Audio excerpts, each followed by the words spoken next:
my one offer to the community. I am a technical person. I love to build teams of engineers and folks around engineers. The community has given me a lot too, and I really appreciate that. I've never met anybody in this community in person, but there are many that I have now felt are really my friends. Hi everybody, and welcome to this Member of the Month video where we are chatting with Katrina, and she's our Member of the Month for the month of December. And Katrina, it'll be great if you could tell folks a little bit about yourself and how you came to join the Open EXO community. Sure. I have an engineering computer science background.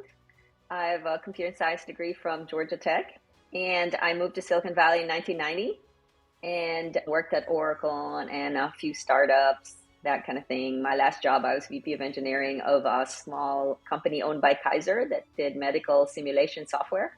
I found EXO through a friend who went through Singularity University, and she really liked it, and she recommended EXO. And that's how I got here. Okay, and you've been extremely active within the community, especially in the Discord channel, sharing, speaking with people, working with other community members on the Open EXO experience. And can you just share a little bit about what inspired that? I think it all started with the experience because I was lucky enough to have joined it right before it launched, the season 2. And so I found it, and it was just at the point where I was not quite engaged yet. And then because of that, it pulled me in, and I just liked it. I never actually thought that gamification and all that was going to work on me, but it did. So that's how I got really engaged. And then it's also when the AI working group started. And so I said, I'm a computer scientist, but I don't really know that much about AI, or didn't.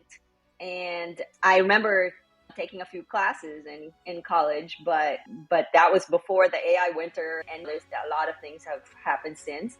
And so I joined that working group, and because of that, I really got engaged in AI. I did a few hackathons with some EXO team members, and on the recommendation of a fellow EXO member, I started taking classes with deep learning that AI, and I'm really into it now. So I'm really excited about AI, and it's all because of EXO. Awesome. That's really great. And on your comments around gamification, I felt exactly the same way. I was never a gamer, ever in my life. I somehow missed that.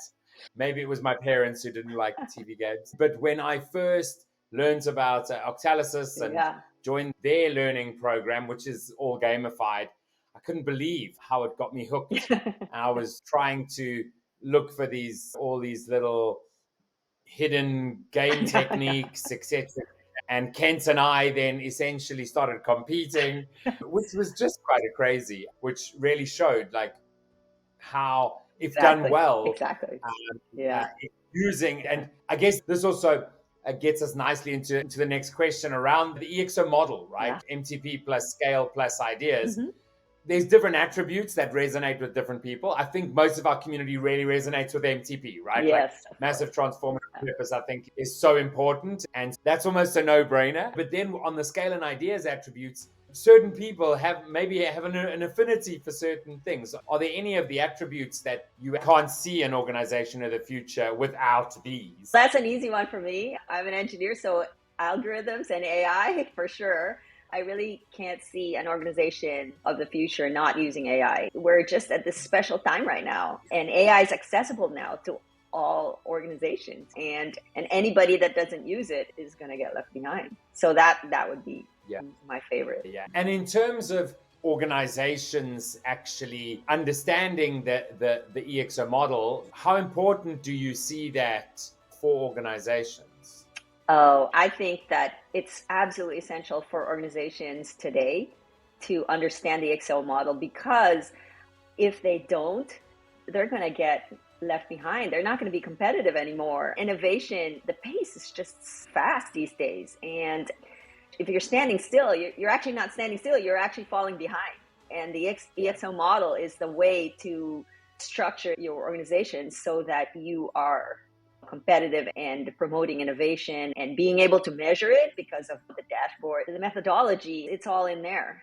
And I just can't see any organization not thriving in the future while not adopting the majority of these attributes. Yeah, absolutely. And what I often see in organizations is, and especially now, like everyone is focused on AI, Mm-hmm. which I think is vital. Don't get me wrong. I think you need to be looking at how you are going to be leveraging AI in some shape Mm-hmm. or form.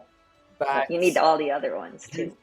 Yes. you need the other Yes, attributes, exactly. right? And also exponential technologies, algorithms, AI is a weird Yeah. one where it's a technology and it's Mm-hmm. part of the model, which is different to perhaps the blockchain or Mm-hmm. using virtual reality Mm-hmm. or the metaverse or whatever. Those maybe are just the technology aspects. Although you might argue that the metaverse Mm-hmm. is an interface, Yes, the exactly. metaverse can also be a space for your community. So there is this big intertwining, but I believe EXO gives you that language to Exactly. then to talk about, Uh-huh.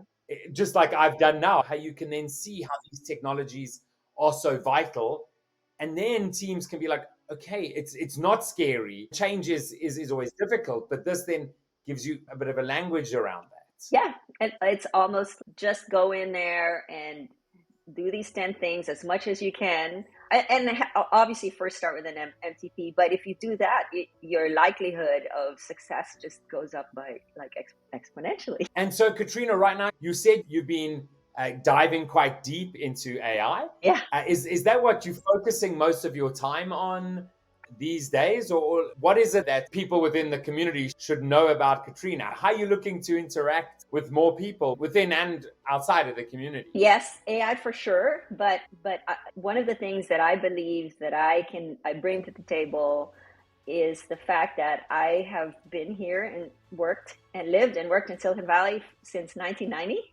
And so I've seen a lot of the same stuff that the EXO model espouses: the community engagement, the staff on demand, the interfaces, the dashboards. A lot of those here in Silicon Valley we've been doing for a long time. And we've learned, we've refined all these things. And I believe that I can help spread the word, or people who want, organizations who want to adopt a more Silicon Valley culture. I believe I can help them because I've been here for a long time. I can give them the perspective. I can tell them about some of the mistakes and crazy things that we learned. So yes, I think that's my one offer to the community. I am a technical person, but I am very people focused. So I love to build teams of engineers and folks around engineers. And I'm very focused on the personality side of things and fitting personalities together. I firmly believe that is actually more important than the actual technologies that these engineers know, or these languages that these engineers know, because it's the mindset. And see, that's what resonates with EXO, with me as well, as far as EXO is, because it's a mindset, really, if you think about it.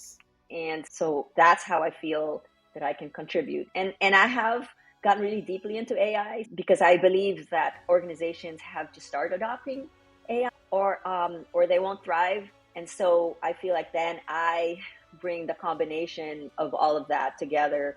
And I feel like there's a lot of organizations out there who are just right now dabbling with AI.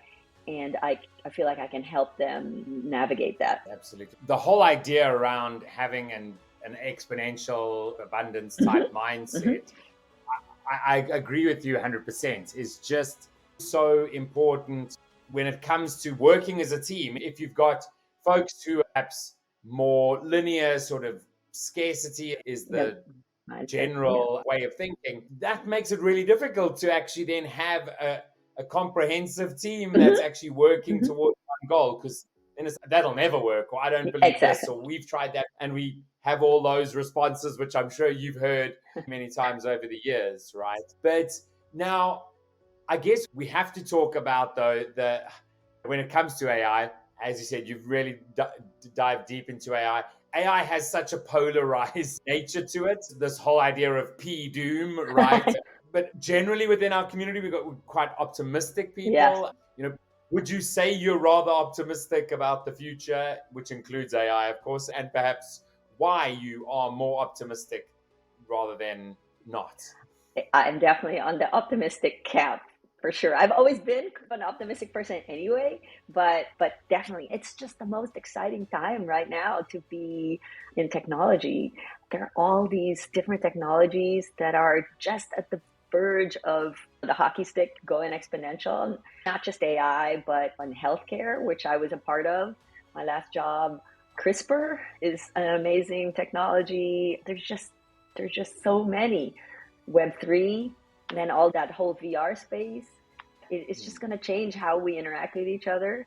And so I am very, very optimistic. Now, I'm not going to say that there aren't any pitfalls, especially I know a lot of people are concerned about AGI, artificial general intelligence, but I think that the fact that there are people that are concerned about it and we are aware of it means that we're much more likely to mitigate those risks, right? That's the first step, is to be aware of the risks. And there are enough people. So I welcome both sides, actually. And I think it's going to be a balance of both sides working together. And because we're listening to both sides and there are people that are concerned about it, means that we're more likely to find the benefits. There's so many things that AI is going to help us solve. All the climate change, that's another technology, right? All the solar and the battery technology that's going exponential. Yeah. So I'm just an optimistic person, and I'm not so young anymore, but I think I'm going to live to see the world. It's going to be amazing. And I'm just happy for my son, who's only 15. He just turned 15 yesterday. And I'm like, I keep telling him, oh my God, it's going to be an amazing world for you. It's also a reason why massive transformative purpose is important. And now I think I think it's an amazing future. I am also quite optimistic, but it's going to be difficult. Yes. Because some of the transitions are going to be quite major, I believe, right? For example, our whole world is based on GDP growth, and perhaps that's not the best metric. And perhaps with AI and with a lot of that we need to do with the climate, perhaps we realize that radically changes the way everything is measured, which is a whole other discussion, which I don't think we'll get in today. But there's definitely an amazing time ahead. And so as we close out, I always like to ask people if there's just one thing you could share with people, what would that one thing be? I already talked about it a little bit, so it's not going to be new, but I think that my Silicon Valley perspective can really help to spread the word. And so that's the one thing that I feel like if I do that, then I can help enable a bunch of organizations to adopt EXO methodology more, and that will just make them much more successful. And I would love to do that, especially with organizations that have the common good and the improvement of the world at the heart of their MTP. And you know what? I've met so many EXO members that share that. And I think that's amazing too. And that's another reason why I believe that we have to be optimistic, because there are so many more